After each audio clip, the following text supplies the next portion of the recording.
പൊരുത്തമാണ്. ആ ഒരു പൊരുത്തത്തിന് വേണ്ടി സഹാബത്ത് എത്രമേൽ അത്യുദ്ധാനം ചെയ്തു. ഉബയ്യേ ലം യകുനില്ലദീന കഫറൂ എന്ന സൂറത്ത് നിങ്ങൾക്ക് ഓതിത്തരാൻ അല്ലാഹു എന്നോട് കൽപ്പിച്ചിരിക്കുന്നുവെന്ന് പറഞ്ഞപ്പോ ഉബയ്യ റളിയല്ലാഹു അൻഹു തിരിച്ചു ചോദിച്ചു, വസമ്മാനി, അല്ലാഹ് എന്നെ പേരിട്ട് വിളിച്ചുകൊണ്ട് തന്നെയാണോ നബിയെ അങ്ങനെ കൽപ്പിച്ചത് സല്ലല്ലാഹു അലൈഹി വസല്ലം? ഈ ഉബയ്യിന്റെ പേര് പറഞ്ഞിട്ടാണോ? അല്ലാഹുവിന്റെ റസൂൽ പറഞ്ഞു, നഅം, അതേ, അല്ലാഹു നിങ്ങളുടെ പേര് പറഞ്ഞുകൊണ്ട് നിങ്ങൾക്ക് ലം യകുനില്ലദീന കഫറൂ എന്ന സൂറത്ത് ഓതിത്തരാൻ എന്നോട് കൽപ്പിച്ചിരിക്കുന്നു. തിന്മ വർദ്ധിച്ചു വരുന്നൊരു കാലമാണ് സഹോദരന്മാരെ. നന്മ തിന്മകൾക്കിടയിലുള്ള വിവേചനം നഷ്ടപ്പെട്ടു പോയാൽ ഈ ലോകത്ത് നന്മ എന്താണ് തിന്മ എന്താണെന്ന് ആരാണ് വീക്ഷിച്ചത്? ആരാണ് നിർവചിച്ചത്? നബി സല്ലല്ലാഹു അലൈഹി വസല്ലമയുടെ സദസ്സിൽ വന്നിട്ട് വാബിസ എന്ന സഹാബി ഒരു ദിവസം നന്മ എന്താണ് തിന്മ എന്താണെന്ന് ചോദിച്ചറിയാൻ ആഗ്രഹിച്ചു. ഇത് അല്ലാഹുവിന്റെ റസൂലാണ്. ഇബ്ലീസിനെ തകർത്തുകൊണ്ടേ മദീനയിലേക്ക് പോകാൻ കഴിയൂ. ഇബ്ലീസിനെ തകർത്തുകൊണ്ട് നല്ല കാര്യം നടക്കുമ്പോ ഇബ്ലീസ് അസ്വസ്ഥനാകും, ഇബ്ലീസ് പിന്തിരിപ്പും. ആളുകൾക്കൊരു തെറ്റിദ്ധാരണ ഉണ്ട്, ഭയങ്കര തെറ്റിദ്ധാരണ. ഇബ്ലീസ് വഴിപഴച്ച ആളുകളൊപ്പം ഉണ്ടാവുള്ളൂ. വഴിപഴച്ച ആളുകളൊപ്പം ഇബ്ലീസിനൊരു ആവശ്യമില്ല. മൂപ്പർക്ക് അവിടെ ഒരു പണി എടുക്കാനില്ല. ഉറച്ച പാർട്ടി പ്രവർത്തകന്റെ അടുത്ത് പോയിട്ട് സ്ഥാനാർത്ഥി വോട്ട് ചോദിക്കൂല. അത് ഉറച്ച വോട്ടാ, അതവിടെ ഉണ്ടാവും. അത് പെട്ടിയിൽ വീഴുന്ന എല്ലാ കാൻഡിഡേറ്റിനും ഉറപ്പാ. ഇബ്ലീസ് ഈ ലോകത്തെ ഏറ്റവും വലിയ കാൻഡിഡേറ്റ് ആണ്. മൂപ്പര് വോട്ട് ചെയ്യണ കുറെ ആളുകളുണ്ട്. ആ ഉറച്ച വോട്ട് മൂപ്പര് ഉണ്ടാക്കാൻ നോക്കൂല. പക്ഷെ ഇളകി നിൽക്കുന്ന ഫ്ലോട്ടിംഗ് വോട്ടുണ്ട്, ഇങ്ങോട്ട് കിട്ടുമോ അങ്ങോട്ട് കിട്ടുമോ എന്ന് ചാഞ്ചാടുന്ന വോട്ട്, അത് അവസാനത്തെ നിമിഷം വരും കരസ്ഥമാക്കാനാണ് ഈ ലോകത്തെ എല്ലാ സ്ഥാനാർത്ഥികളും ശ്രമിക്കുന്നത്. ഇബ്ലീസ് ഏറ്റവും കുതന്ത്രക്കാരനായ സ്ഥാനാർത്ഥിയാണ്. അതുകൊണ്ട് നല്ല കാര്യങ്ങളിൽ നിന്ന് ഇബ്ലീസ് പിന്തിരിപ്പിക്കും, ഒരു സംശയവും വേണ്ട. ദീനിന്റെ പ്രമാണം അനുസരിച്ച് അങ്ങനെയാണ് മനസ്സിലാക്കേണ്ടത്. ഓരോരുത്തരോടൊപ്പവും ഒരു ഇബ്ലീസ് ഉണ്ടെന്ന് പരിശുദ്ധ റസൂൽ ആയിഷയോട് സല്ലല്ലാഹു അലൈഹി വസല്ലം ആയിഷ റളിയല്ലാഹു അൻഹ അത്ഭുതത്തോടെ ചോദിച്ചു, അങ്ങയോടൊപ്പവും? ഓരോ മനുഷ്യന്റെ ഒപ്പം ഒരു ശൈത്താനുണ്ടെന്ന് നബി പറഞ്ഞു. ചിന്തിക്കണം. ഇതൊന്നും കേട്ടിട്ട് പോവാൻ വേണ്ടിയിട്ട് ഇവിടെ ആരും വരണ്ട. കേട്ടിട്ട് കേൾവിയുടെ കമ്മിയൊന്നും എവിടെ ഇല്ല. ഇന്ന് പ്രസംഗത്തിന് കമ്മില്ല, കേൾവിക്ക് കമ്മിയൊന്നുമില്ല. എവിടെയൊന്ന് കമ്മി? ഉൾക്കൊള്ളുന്ന വികാരത്തിനും ബോധത്തിനുമാണ് കമ്മി. മദ്യം തെറ്റാന്ന് അറിഞ്ഞുകൂടാഞ്ഞിട്ടാ ഈ സമുദായത്തിൽപ്പെട്ട ചില ആളുകൾ രാവും പകലും മദ്യത്തിൽ ആറാടുന്നത്? അറിയാഞ്ഞിട്ടാ? ആർക്കാ അറിഞ്ഞുകൂടാത്തത്? മദ്യം തിന്മയെന്നറിയാത്ത ആരാ ഈ ഭൂമിയിൽ ജീവിച്ചിരിപ്പുള്ളത്? എന്നിട്ടും ചെയ്യുന്നു. എന്തുകൊണ്ട്? അകത്തൊരു ബോധം പ്രവേശിച്ചിട്ടില്ല. ബോധം വന്നാ തൊടൂല, അല്ലേ? ആ ബോധമുണ്ടാക്കാനാണ് മദീനയിലേക്കുള്ള പാത. അതുകൊണ്ട് ആയിഷ, ഓരോ മനുഷ്യനോടൊപ്പവും ഒരു ശൈത്താനുണ്ട്. ആയിഷ, നീ നിന്റെ ശൈത്താനെ സൂക്ഷിക്കണം. സ്വന്തം സഹധർമ്മിണിയോടായി പറയണം. അപ്പൊ നമ്മളെ സ്ഥിതി എന്താ? ആയിഷ റളിയല്ലാഹു അൻഹ ഉടൻ തന്നെ ചോദിച്ചു, അങ്ങയോടൊപ്പവും ഉണ്ടോ ശൈത്താൻ? ഉടൻ തന്നെ പുണ്യ നബി പറഞ്ഞു, അസ്ലമ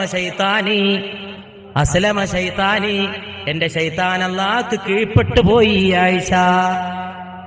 വേറൊരു ഭാഷയിൽ പറഞ്ഞ എന്റെ ശൈത്താൻ മുസ്ലിമായി. അസ്ലമ ശൈത്താനി. നബി സല്ലല്ലാഹു അലൈഹി വസല്ലമയുടെ കൂടെ പോലും കൂടി നടന്നപ്പോ അത് പിന്നെ ഏറ്റവും വലിയ വെളിച്ചടിച്ചപ്പോ ഇരുട്ടങ്ങട്ട് അസ്തമിച്ചു പോയി.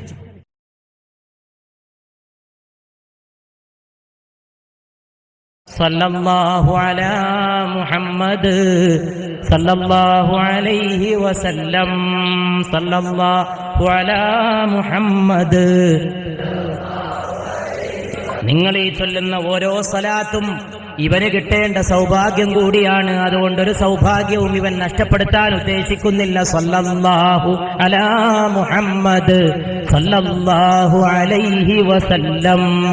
സല്ലല്ലാഹു അലാ മുഹമ്മദ് അലൈഹി വസല്ലം. എന്റെ മേൽ ഒരാൾ ഒരു വട്ടം സ്വലാത്ത് ചൊല്ലിയാൽ അവന്റെ 10 ദോഷങ്ങൾ അല്ലാഹു പുറത്തു കൊടുക്കുകയും 10 നന്മകൾ അല്ലാഹു അയാൾക്ക് എഴുതി ചേർത്ത് കൊടുക്കുകയും ചെയ്യുമെന്ന് പരിശുദ്ധ റസൂൽ സല്ലല്ലാഹു അലൈഹി വസല്ലം. ഇത് മനസ്സിലാക്കിയ ഒരാളുണ്ടോ ഈ അവസരം നഷ്ടപ്പെടുത്താൻ പോണു?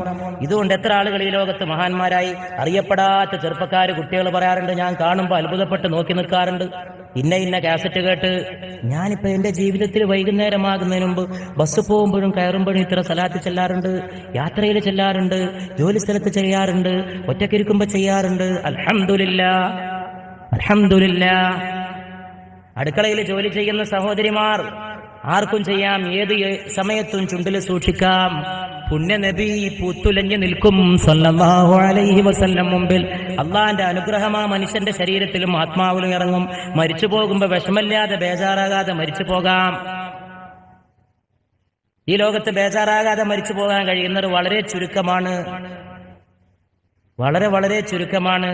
മരിച്ചുപോയ ആളുകളൊന്നും തിരിച്ചു വരാത്തത് കൊണ്ടാണ് ആ കഥകളാരും അറിയാത്തതും ചോദിക്കാനും പറയാനും നിവൃത്തില്ലാത്തതും. ബേജാറായിട്ടാ പോണത്, പിടിച്ചു വലിച്ചു കൊണ്ടുപോവാണ്. സ്വമനസ്സോടെ പോകുന്നവര് വളരെ വളരെ കുറവാണ്. മരിച്ചു കിടക്കുന്ന ആളുകളുടെ ദേഹങ്ങൾ പോലും നോക്കിയാൽ അല്പം ചിന്തിക്കുന്നവർക്ക് കാണാൻ സാധിക്കും.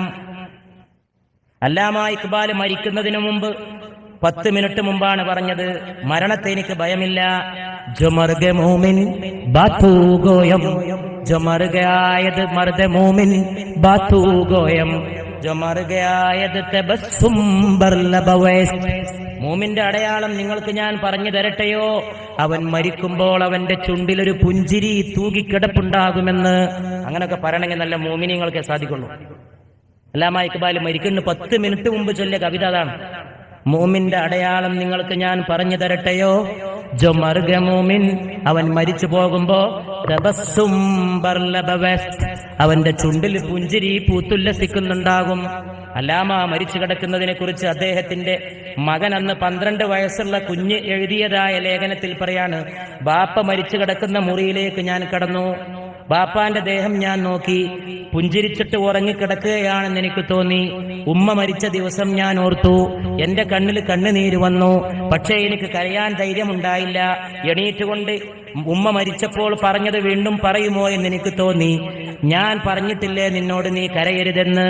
നീ ആണല്ലടാ മോനെ.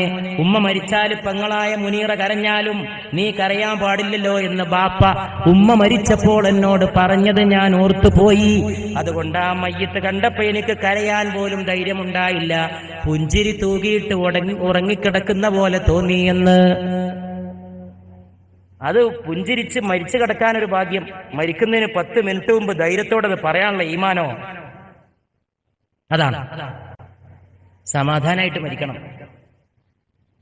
അല്ലാതെ അവിടെ പ്രശ്നം, ഇവിടെ പ്രശ്നം, അതാലോചിക്കണം, ഇതാലോചിക്കണം, ആ ബിസിനസ്, ഈ പ്രശ്നം, മറ്റേ പ്രശ്നം, ഈ പ്രശ്നം, അയൽപക്കം, ആ രാഷ്ട്രീയം, ഈ രാഷ്ട്രീയം, ആ ടെൻഷൻ, മറ്റേ ടെൻഷൻ, വീട്ടിലെ കാര്യങ്ങൾ, റോട്ടിലെ കാര്യങ്ങൾ, നാട്ടിലെ കാര്യങ്ങൾ, വീട്ടിലെ കുഞ്ഞുമക്കള് അവര് പോകുമ്പോ അവരെ പിരിയുമ്പോഴുള്ള ബേജാറ്.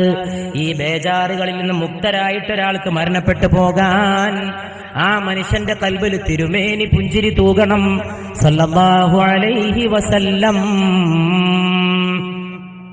മുൻകൂട്ടിയിട്ട് കാര്യങ്ങൾ കാണാനും മനസ്സിലാക്കാനും സാധിക്കുന്ന ഒരു റസൂലാണ് സല്ലല്ലാഹു അലൈഹി വസല്ലം. നബി സല്ലല്ലാഹു അലൈഹി വസല്ലമയുടെ മുമ്പിൽ വന്നിട്ട് വാബിസ റളിയല്ലാഹു അൻഹു ചിന്തിച്ചു, നന്മ തിന്മ എന്തെന്ന് ചോദിച്ചറിയണമെന്ന്. വാബിസ വന്നിട്ട് മുമ്പിലിരുന്നു. എല്ലാവരും നല്ലോണം ശ്രദ്ധിക്കും. നന്മ എന്താണ്, തിന്മ എന്താണെന്ന് ചോദിച്ചറിയാൻ വേണ്ടി ഒരാൾ വന്നിട്ട് സദസ്സിലിരിക്കുകയാണ്. നബി സല്ലല്ലാഹു അലൈഹി വസല്ലമയുടെ മുമ്പിൽ വന്നിരിക്കുകയാണ്. ചോദിച്ചിട്ടില്ല. ചോദിക്കുന്നതിന് മുമ്പ് നബി സല്ലല്ലാഹു അലൈഹി വസല്ലം പറഞ്ഞു, ഹൃദയത്തെ വിശാലമാക്കുന്നതെന്തോ അതാണ് നന്മ. വാബിസ ഞെട്ടിപ്പോയി. ചോദിച്ചിട്ടില്ല. നന്മ എന്താന്ന് ചോദിക്കാനാണ് വന്നത്, തിന്മ എന്തെന്ന് അന്വേഷിക്കാനാണ് വന്നത്.